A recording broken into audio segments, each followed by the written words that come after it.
I'm not being facetious. Well, President Harris led this effort to make things better in the countries from which they are leaving. The Vice President, I'd like to talk to you about how my administration is dealing with our situation on the southwest border. Now, these actions alone that I'm going to announce today aren't going to fix our entire immigration system, but they can help us a good deal.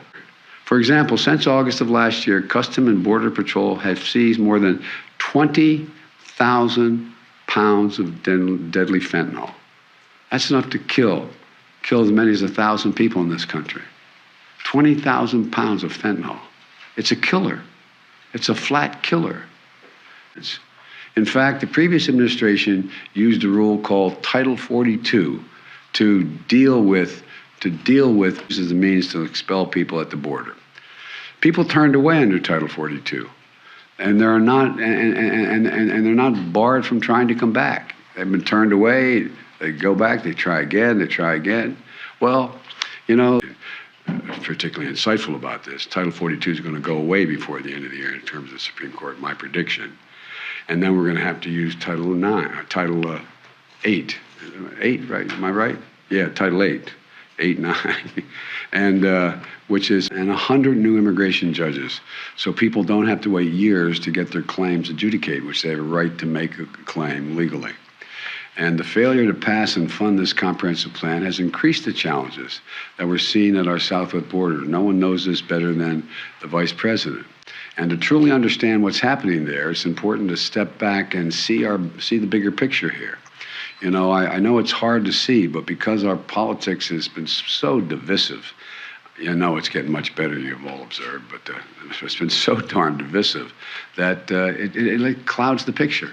I mean, it clouds the picture. We responded by using and ensuring that there are 2 safe and lawful ways for someone leaving the country to come to America. And that was one of the reasons you were proposing.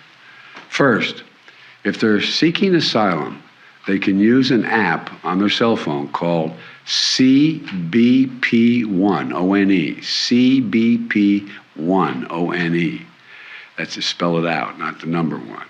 To schedule an appointment at a port of entry and make their asylum claim there. You may remember, I don't think you're old enough to have been doing it when I was doing it as a senator, when I came up with a proposal to have billions of dollars of funding for the Central America to keep people where they are. Remember, we were putting, and it was very, very precise.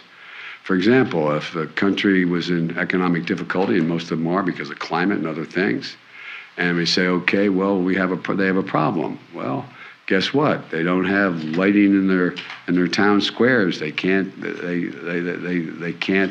assure the safety of people walking the streets. Well, if their leader asks for money, we made them sign a proposal that they're going to do lighting in the town squares, what they're going to do, exactly what they're going to do. We checked it out, we put it in, and it began to work. Or hospitals. We have hospitals that don't function because they don't have the following. Well, one of the reasons people will stay is if you've improved the hospital. We were doing that.